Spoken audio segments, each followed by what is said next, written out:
한국사 2차시 수업을 진행하겠습니다. 삼국이 중앙집권적 고대 국가로 발전하다 이 내용이 되겠습니다.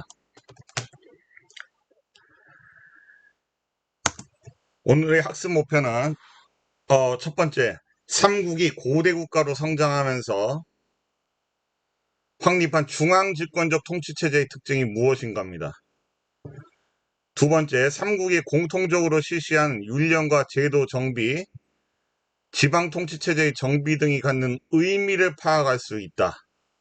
요거 특징을 설명할 수 있고 의미를 파악할 수 있다. 이것이 이번 시간의 핵심적인 학습 목표가 되겠습니다.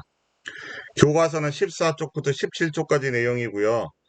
학습지는 10쪽부터 11쪽 제2, 3, 4차시라고 표시되어 있는 삼국이 중앙집권적 고대국가로 발전하다 그 내용이 되겠습니다.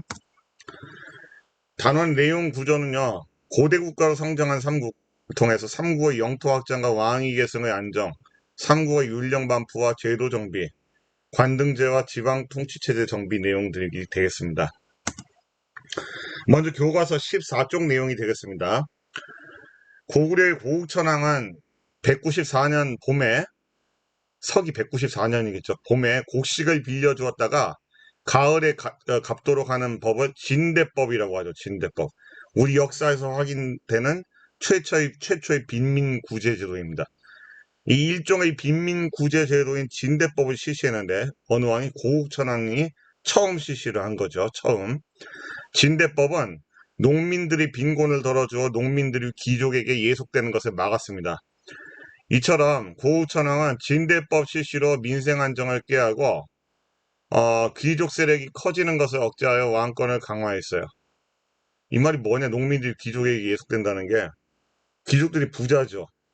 그래서 가난한 자들이 농민들에게 이 곡식이 부족할 때 춘궁기 때 봄에 곡식이 부족할 때 빌려줘요. 귀족들이 농민한테 쌀을 빌려주고 가을에 갚도록 하는데 이자를 많이 붙여서 갚았다는 거예요. 그래서 만약에 농민들 못 갚으면 귀족들에게 땅을 뺏기거나 아니면 노비가 되거나 한다는 겁니다. 이건 막은 제도예요. 고국천왕에 귀족들한테 받는 사채보다 저렴하게 빌려준 거예요. 농민들한테. 그래서 농민의 생활을 안정시키고 귀족 세력이 커지는 것을 막는 궁극적으로 왕권을 강화하는 데 기여한 제도가 진대법이라는 제도가 시행이 된 거죠. 그래서 이제 주제에서 던지는 질문이 삼국이 중앙집권적 고대국가로 발전하면서 나타난 특징이 무엇인가? 이제 네 가지가 있는데요. 그걸 이제 교과서를 통해서 한번 살펴보겠습니다. 먼저 영토 확장과 왕위 계승의 안정.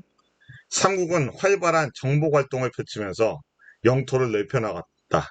이를 주도한 왕과 왕이 속한 부의 권력이 강화되는 한편 국정 운영에서 밀려나는 부가 생기면서 각 부 사이에 세력의 차이가 생겼다. 이 과정에서 삼국의 왕들은 왕위 계승의 안정을 꾀하였다. 그러니까 이제 이 부가 예전에는 굉장히 셌죠. 연명왕국 때. 근데 힘 있는 부족들이 생기면서 또 올라가는 부도 생겼다는 겁니다. 이 세력 차이를 이용을 한 거예요, 왕들이. 이들 귀족들이 분열을 이용해서 왕위 계승을 안정을 꾀했다는 얘기죠. 점차 이제 부의 세력들은 귀족으로 편입이 돼서 왕에게 협력하는 체제로 바뀌게 됩니다. 고구려는 독자적으로 지배했다가 이제 행정구역으로 편입된다는 얘기예요. 고구려는 1세기 초 국내성으로 도읍으로 옮기면서 졸본에서 국내성으로 옮기면서 세력을 넓혔습니다. 1세기 후반 태조왕 때 남쪽의 옥조를 정복을 했어요. 그 전차시에 옥조가 나왔죠, 지도에. 그 다음에 랴오둥 지역, 바로 요동 지역으로 진출을 꾀했고요. 2세기경 고국천왕은 농민층의 경제적 몰락을 막고자 진대법을 실시했습니다. 그 4세기경 때 미천왕은 이 고조선 멸망 이후에 한나라 식민 9년인 가장 오랫동안 버텼던 낙랑군을 완전히 멸망을 시켜서 낙랑군을 몰아냈습니다. 그래서 이 고조선 옛 지역에서 이 중국 세력들을 완전 다 축출했습니다. 몰아냈죠. 이 고구려의 역할입니다. 그 다음에 백제는 볼까요? 그럼 백제 고이왕이 3세기 때 고이왕이 마한의 소국들을 공격하여 한강 유역을 장악을 했대요. 4세기 중엽에 이제 근초고왕이 중요합니다. 백제는 근초고왕은 왕위 계승을 안정시키고 또한 남한의 마한의 남은 세력을 복속시키고 고구려까지 공격했어요. 고구려의 평양성을 공격해서 이 과정에서 고구려 고국원왕을 죽였죠. 전사시켰습니다. 그래서 고구려 밀어붙였고요. 중국의 동진과 교육하고 외와 교류하면서 삼국 중에서 가장 처음 전성기를 맞이한 시기가 바로 백제 근초고왕이라고 기억해 두면 되겠습니다. 4세기 후반이에요. 4세기 중엽 때. 그 다음에 신라를 보면요. 신라는 3, 4세기에 진한 소국들을 대부분 복속시키고 4세기 후반 내무랑 때 가서 박석김이 아니라 이제 김씨가 박씨와 석씨 대신에 이제 왕위를 독점적으로 계승하게 됩니다. 왕위 계승이 확립됐고 왕호도 이제 이사금에서 마립관으로 바뀌었어요. 내무랑 때. 왼쪽에 나와 있는 거 백제 요소 진출을 보면요. 백제 요소 진출은 중국 역사서, 송서, 양서 등에 기록되어 있고 우리나라 역사서에는 기록이 없어 사실 여부에 논란이 있긴 합니다. 국립중앙박물관에 선사 여러분들 사이트 들어가셔가지고요. 고구려 백제 신라 전시실을 한번 각자 살펴보도록 하세요. 이후에 살펴보도록 합니다. 수업이 끝난 다음에요. 고구천왕의 진대법에 대한 사료입니다. 관련해가지고요. 왕 16년에 이렇게 해당 관청의 호라비와 과부, 고아, 자식 없는 늙은이, 늙고 병들고 가난하 이렇게 살 수 없는 자들을 구휼하게 했다. 그래서 매년 봄 3월부터 가을 7월까지 관청의 곡식을 내어 백성의 식구수에 따라 차등인께 빌려주었다가 겨울 10월에 상한하게 하는 것을 법규로 정하였다. 모든 백성 크게 기뻐하였다. 그래서 고국천왕 때 최상 의파소가 뭐 건의를 했대요. 당시에 총리 역할을 했던 사람인데 국상은 이제 총리인데 의파소가 정치와 교화를 밝혀서 고구려의 발전에 기여하고 고국천왕 왕권이 강화될 수 있었다.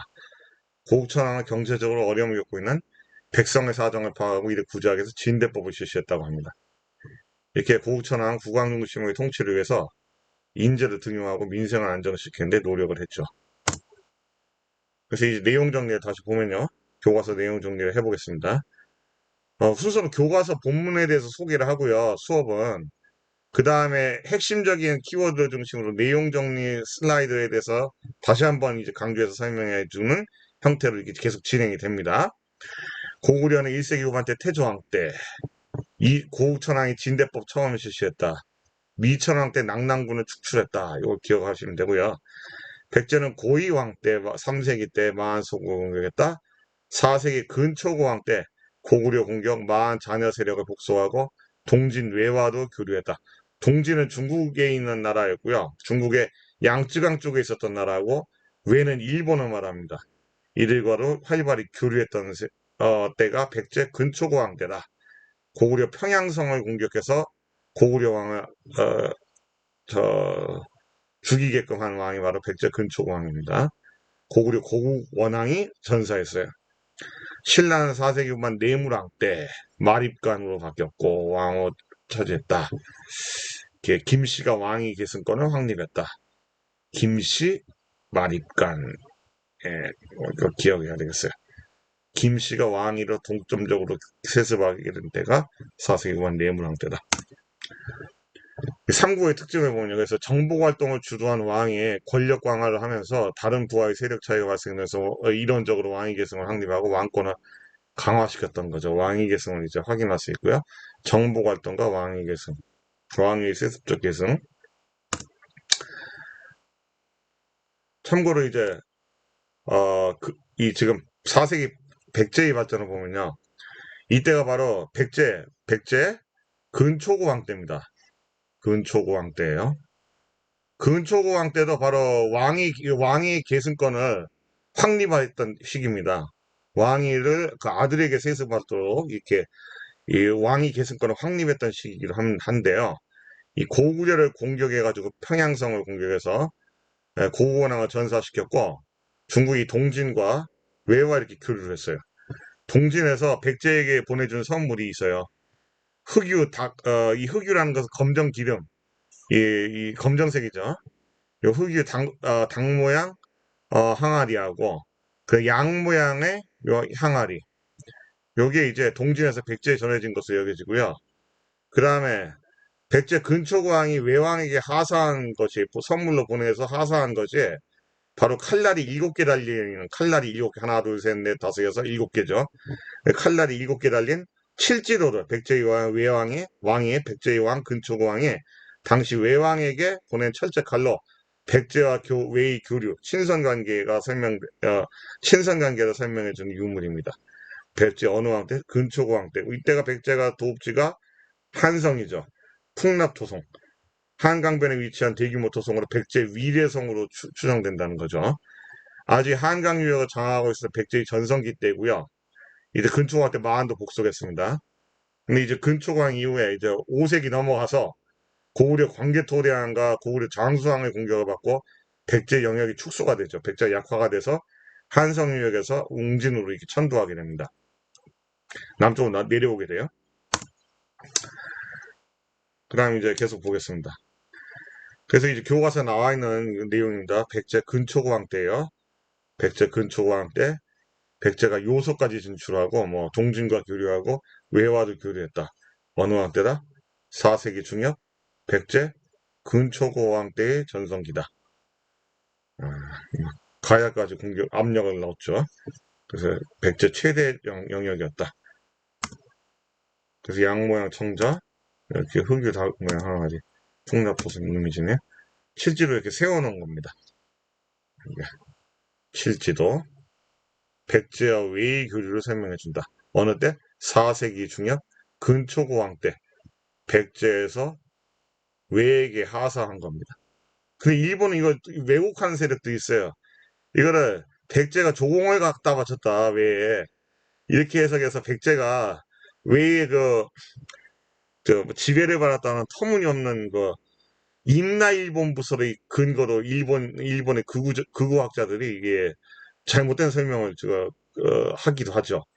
이 백제 근초고왕 때 최대 전성기였어요. 백제나 국력이 강성하던 시기였기 때문에 당시 외에도 영향을 주고 있었습니다. 그래서 왜 이것을 하사품으로 봐야지 힘이 약한 나라가 강한 나라에게 좀 조공품으로 해서 가면 안 됩니다, 이게. 그래서 백제와 외가 친선 관계는 있었으나 백제와 외 하사한 건이라 하사한 대표적인 사례라 볼 수가 있는 거예요. 그 다음에 이제 본문 내용을 보겠습니다. 15쪽 내용입니다. 율령반포와 제도정비. 아까 정복활동과 왕위 세습 봤죠? 이제 세 번째가 바로 율령반포입니다. 율령반포하고 제도정비하는데요. 여기에 기반한 성장, 3국은 국가 운영의 기틀이 되는 율령을 반포하고 이에 기반으로 통치체를 정비했다. 율령이 뭐냐? 오른쪽 날개글에 보세요. 율은 법을 어겼을 때 처벌하는 법률이고 영은 국가와 사회를 운영하게 한 제도와 규범을 정한 법령을 의미합니다. 그래서 합쳐서 율령이라고 부르는 거예요. 통치 질서를 딱 마련한 거죠. 법적으로. 어? 그래서 형법과 행정법을 딱 만든 거라고 할 수 있어요. 고구려는 이 율령 반포한 때가 소수리망 때였어요. 4세기 후반. 그 소수리망 아버지가 바로 고국원왕이었어요. 백제 근초고왕한테 근초고왕과 평양성에서 싸우다가 전사했죠. 그래서 고구려 국가적 위기를 닥치게 되는데 이 위기를 극복한 왕이 바로 소수리망이에요. 소수리망이 고구려를 다시 이제 강하게 키우기 위해서 일반적으로 지금 인재를 양성하는 태학을 설립해서 인재를 양성하고 태학은 국립교육기관입니다. 또한 율령을 또 반포했다. 태학, 율령. 그 다음에 백성을 다스리는 기준과 국가, 기구, 제도를 마련했다.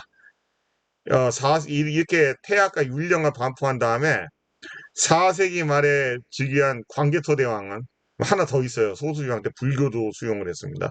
태학, 율령, 불교 이거 핵심인데요. 4세기 말 즉위한 광개토대왕은 안정된 왕권의 바탕으로 백제를 몰아붙입니다. 그래서 공격해서 한강 이북을 장악을 했어요. 한강 이북저가 점령해버려요. 그 다음에 신라가 고구려의 도움을 요청해 와요. 왜? 바다 건너 침입한 왜가 신라를 괴롭혔기 때문에 신라에 침입한 왜를 광개토대왕이 직접 군대를 끌고 와서 물리쳤고 이 과정에서 금관가야까지 공격을 했어요. 그래서 금관가야 전기가야 연맹이 쇠퇴하게 됩니다.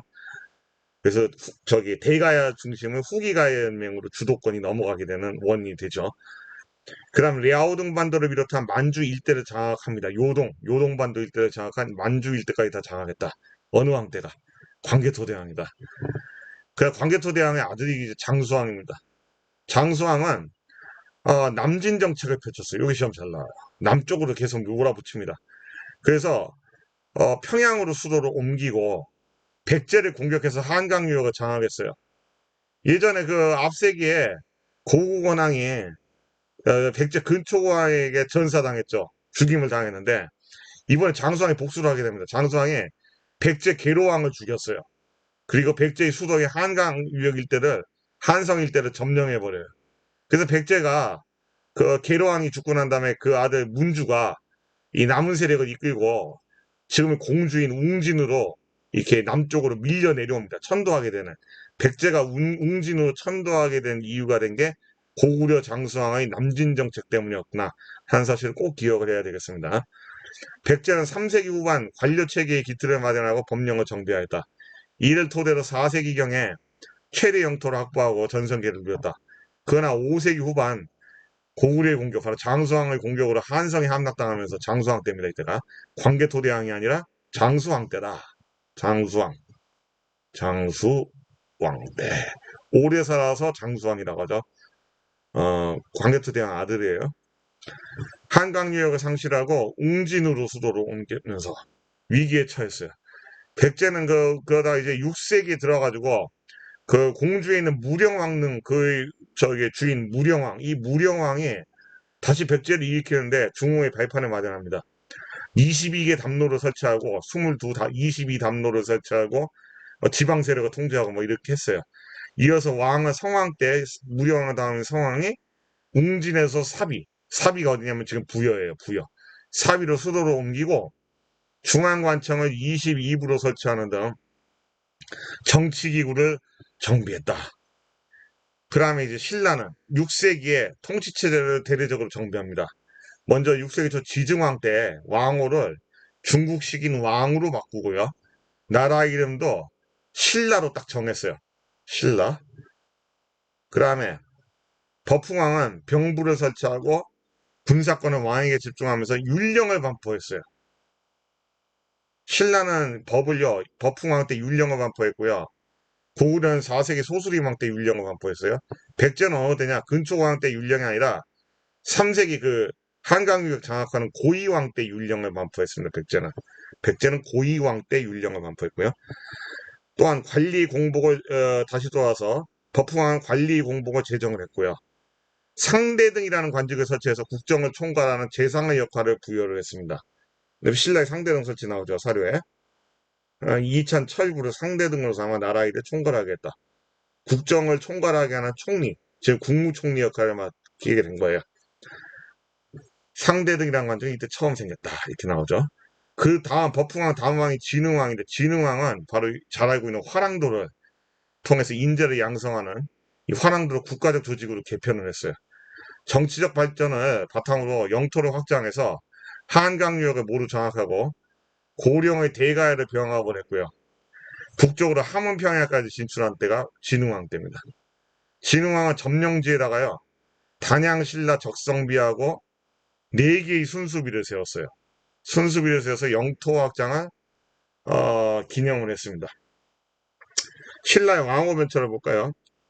귀인이라는 의미의 거서관이 이제 박역거세 때 사용되다가 남해 왕 때 차차웅이라는 무당이라는 차차웅이라는 용어를 사용하고 신라의 그 유리왕 때 그 이사금이라는 왕의 칭호를 사용하게 됩니다. 계승자, 연장자라는 뜻인데 이사금이라는 칭호가 계속 사용되다가 내무왕 때 대군장 우두머리라는 마립관이라는 칭호를 사용하다가 내무왕 때 지증왕 때 가서 이 왕이라는 칭호를 사용하게 된 거죠. 그래서 거성한 처음 이상한 마립관 왕의 변천은 왕권 강화 과정과 관련이 있다. 이렇게 이해하시면 되겠습니다. 교과서 이제 15쪽 하단에 나와 있는 지도와 관련되어 있는 유물하고 이렇게 유적과 또 연결을 해보죠. 왼쪽 지도는요 5세기 때입니다. 5세기 광개토대왕과 장수왕 때 이렇게 뻗어나가가지고 주변 세력들을 물리치고 장악하고 했던 내용입니다. 광개토대왕이 죽고 난 다음에 장수왕이 세운 비석이 광개토대왕릉비예요. 여기에 세계된 비문에 고구려 광개토대왕의 업적이 자세하게 쓰여져 있죠. 그 다음에 장수왕이 세운 비석이 충주 고구려비가 있습니다. 옛날에 중원고구려비라고 하는데, 이건 또 장수왕이 세웠는데요. 장수왕 말기에 그 남진 정책으로 지금의 그 남한강 일대, 충주까지 고구려 영역이었다는 거 알 수가 있죠. 충청북도. 여기까지가 고구려가 내려왔다는 겁니다. 그래서 이게 한성을 점령하고 백제 계로왕을 죽이고요. 백제가 이제 한성에서 웅진으로 천도하게 된 이유가 고구려의 남하, 특히 이제 장수왕은 수도를 국내성에서 어디로 옮겼냐면 여기 평양으로 옮겼어요. 평양으로 옮긴 다음에 계속 밀어붙인 거죠. 그래서 계로왕을 죽이고 475년에 이 한성을 점령을 해버립니다. 그래서 백제가 이제 남쪽으로 옮기게 된 거죠. 그 5세기 때 고구려의 전성기고요. 관련된 유물이 바로 장수왕 때 한강 유역을 진출했음을 알 수 있는 한반도 중부 지역까지 영토를 알 수 있는 비석이다. 장수왕 때 세웠다. 그 다음에 이제 서울 북한산 신라 진흥왕 순수비는요. 진흥왕 때 세웠어요. 여기 북한산. 서울에 있는 북한산. 그에 뭐 창령비, 뭐 마을령비, 황초령비도 있어요. 여기에 대가해를 멸망시켰을 때 복속시켰고 창령비. 그 다음에 단양신라 적성비. 요거는 이제 남한강 일대로 고구려를 물리치면서 올라가면서 세운 비석이고요. 고구려 함흥평양까지 뭐 진출하면서 황초령 마운령비를 세웠어요. 그 전에 그 신라 진흥왕 전에 그 지증왕 때 우산국을 복속해서 울릉도와 독도의 영유권을 우리 역사에서 확보를 했어요. 우산국은 지금 울릉도와 독도 일대를 말합니다. 그 다음에 이제 버풍왕 때 율령반포하고 이제 그 힘을 키운 다음에 진흥왕 때 화랑도 개편해서 영토 확장했던 거죠. 백제와 손을 잡아서 이렇게 쳤다가 이제 백제를 공격해가지고 한강 유역을 다 신라가 다 혼자 독차지하게 됩니다. 그래서 이제 신라와 백제의 나제 동맹이라는 게 깨지게 돼요. 나제 동맹이 결성하게 된 건 여기에 고구려가 남진하면서 신라와 백제가 손을 잡아가지고 고구려의 남진을 막 같이 막았거든요. 여기는 나제 동맹이었는데 나제 동맹이 결성되는 때인데 요거는 나제 동맹이 결렬되는 시기에 해당이 된다. 오른쪽은 나제 동맹이 결렬되는 시기다. 지도다. 6세기 진흥왕 때 신라의 최대 영향입니다. 잘 알아두십시다. 중요한 내용이니까요. 그래서 앞에 봤던 4세기 근초왕 때와 5세기 고구려 광개토대왕 장수왕, 특히 그 다음에 6세기 진흥왕 때 내용입니다.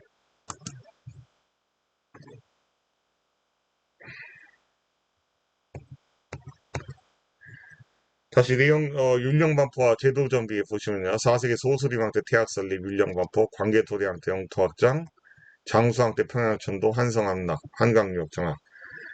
그 다음에 백제 3세기 때 그 고이왕 때 이제 법령 정비하고 5세기 후반에 위기 고구려에게 수도를 뺏겼죠.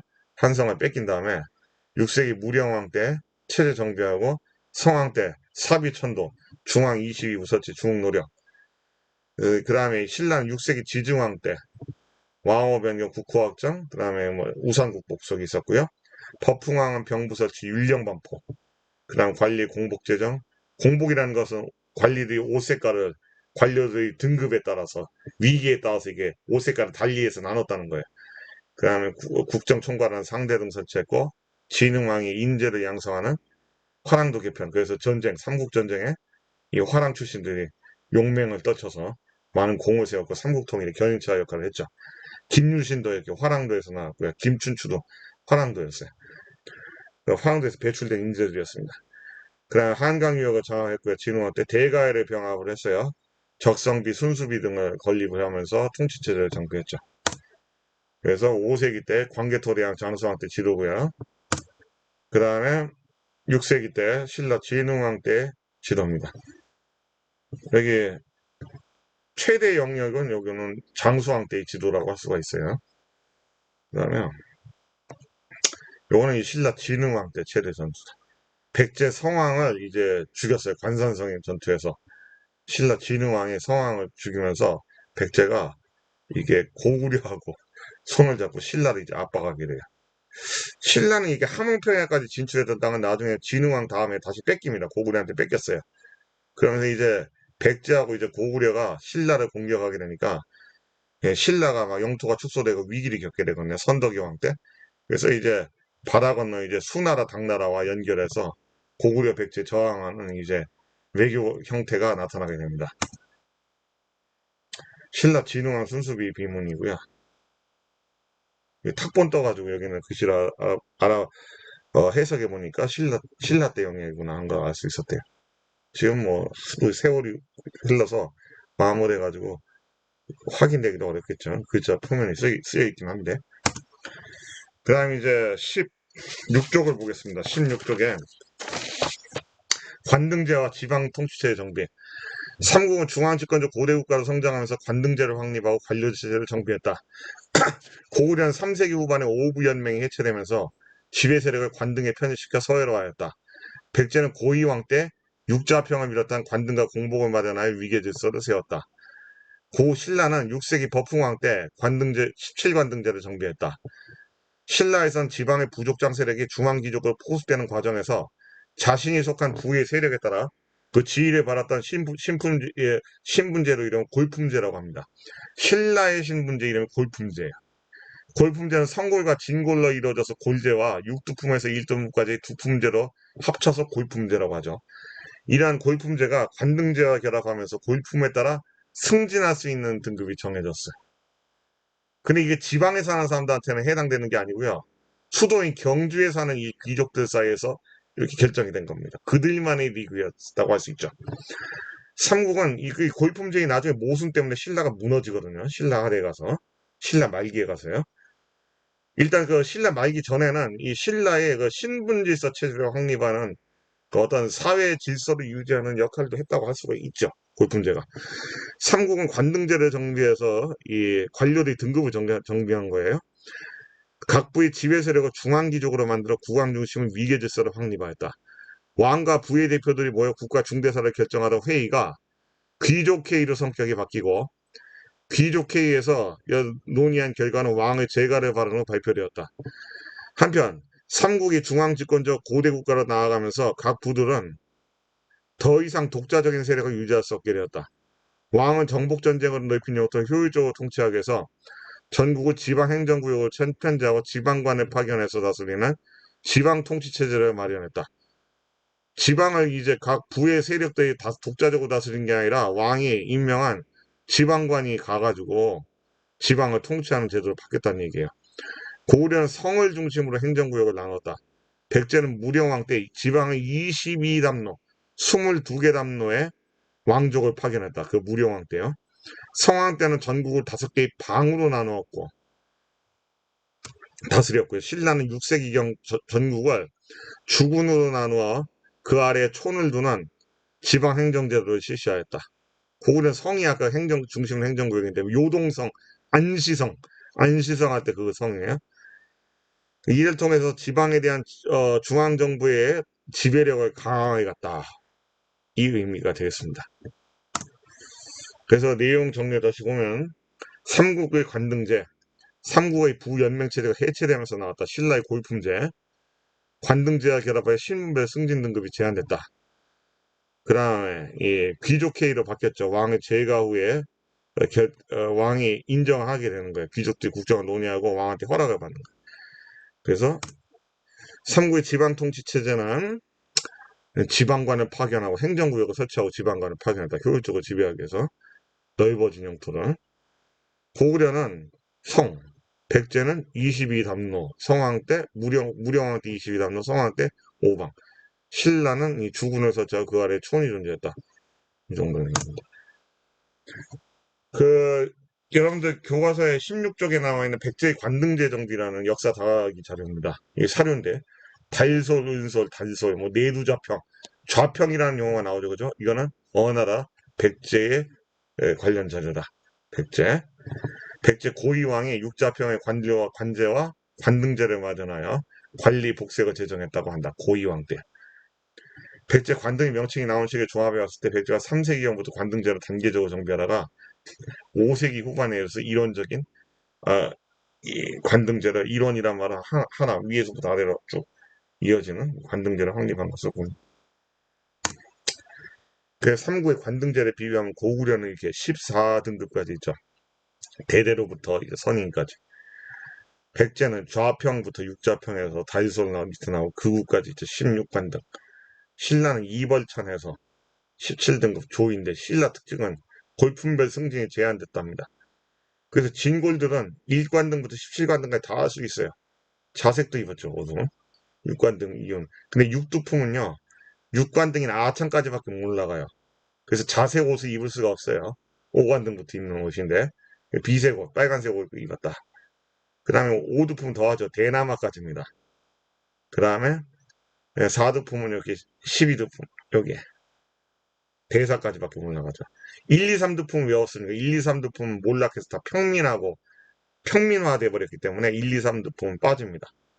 그래서 그다음 성골은 그 사라졌어요. 성골 사라지고요. 이제 왕족과 귀족들이 혼인관계로 형성된 집단이 진골들만 살아납니다. 성골은 순수한 왕족과 왕족의 뭐 근친혼에 의해서 성립된 세력들인데 사라졌어요. 역사에서. 신라의 골품제. 금성문을 통해 본 신라의 국정 변화. 포항 냉수리라는 곳에 신라비가 있어요. 포항 냉수리 신라비는 뭐 갈문왕이라는 기록을 통했는데 지증왕 이 갈문왕이 지도로 갈문왕 지증왕이라는데 기원전 6세기 초에 세운 비석입니다. 지도로 갈문왕 이 지증왕과 6명의 왕은 각부의 유력자들인데 6명의 왕이라는 사람들이 그 중앙의 신라 왕이고요. 진이 마천에서 일어난 제3분쟁을 의논하여 처리한 뒤에 의결사항 공동을 선포했다. 비무에는 먼저 부의 이름을 기재한 뒤 소속 인원을 정했다. 단양신라 적성비는 이 신라 진흥왕 때 고구려 영토였던 적성을 점령한 다음에 세운 비석인데 단양은 적성이라고 했어요. 영토 확장에 공을 세운 인물을 포상하면서 신라의 충성을 다하여 모두 포상하였다는 내용을 밝히고 있습니다. 왕이 단독으로 각부의 명령을 내리고 있다는 거죠. 그래서 이 1에서 2로 이렇게 바뀌면서 지증왕에서 진흥왕 가면서 더 왕권이 다 강화됐다는 의미가 되겠죠. 그 다음에 경주 남산 산성비 3번. 여기 보면 경주 남산 산성비는 6세기 말 진평왕 때 경주 남산의 산성을 쌓고 세운 비석이다. 비문에 보면 윌령이 확립된 이후 신라의 인력동원 체제와 지방 통치 장식을 기록했다. 이게 얘기인데요.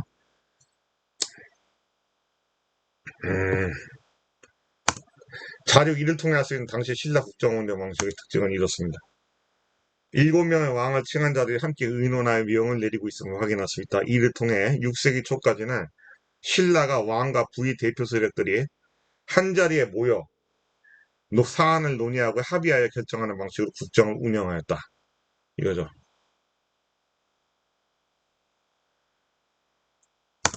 자료 1과 2를 비교해서 신라의 왕권병을 하나 서술해보자.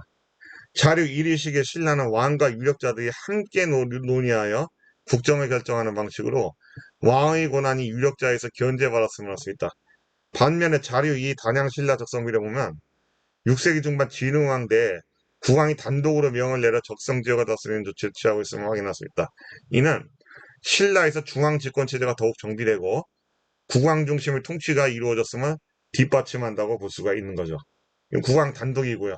이 왕과 유력자들이 함께했던 것이고요. 이 차이점입니다.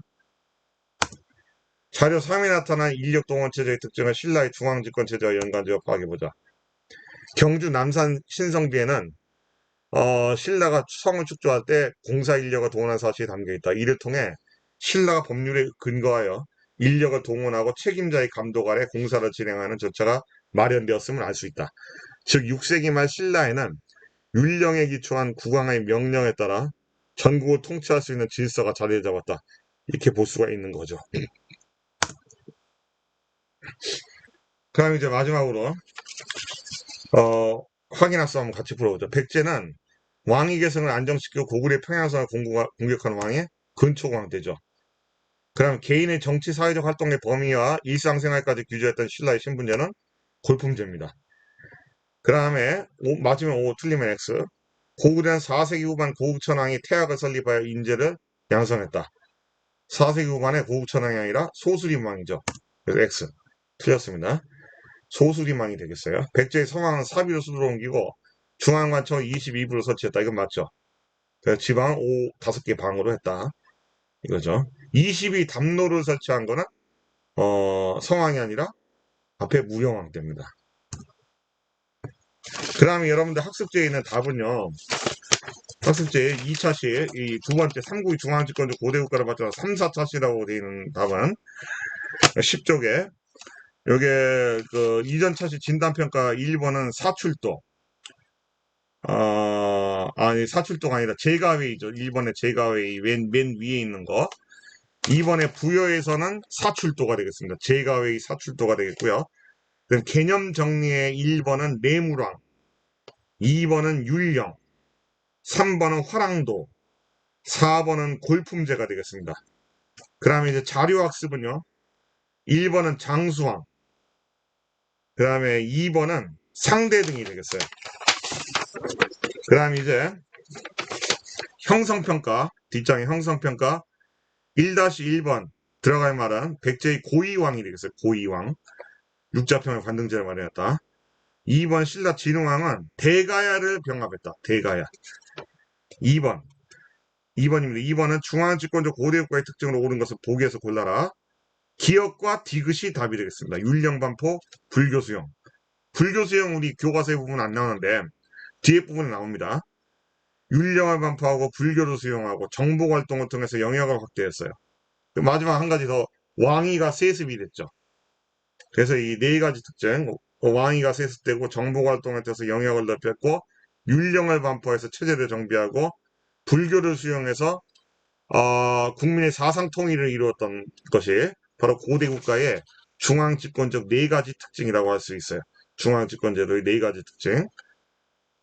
그 다음에 3번의 답은 5번이 답이겠습니다. 소수리망에 대한 설명이 아니라 고국 천황에 대한 설명이고요. 4번은 골품제에 대한 설명을 옳은 것은 5번. 지방의 그 부적장 세력과 통합하는 과정에서 이렇게 중앙의 신분제도 이렇게 마련이 됐어요. 혈연을 중시했고요. 개인의 일상생활에 영향을 줬고요. 점차 평민화된 건 성골과 진골이 아니라 1두품부터 3두품이고요. 모든 골품은 1관등이 2갈창까지 올 수 없었죠. 모든 1관등인 2발창까지 올 수 있었던 게 계층은 계급은 진골만 가능했습니다. 그래서 다음 시간에는 세 번째 통일신라 발해가 지방 통제력을 강화하다에 대해서 학습하도록 하겠습니다. 수고하셨습니다.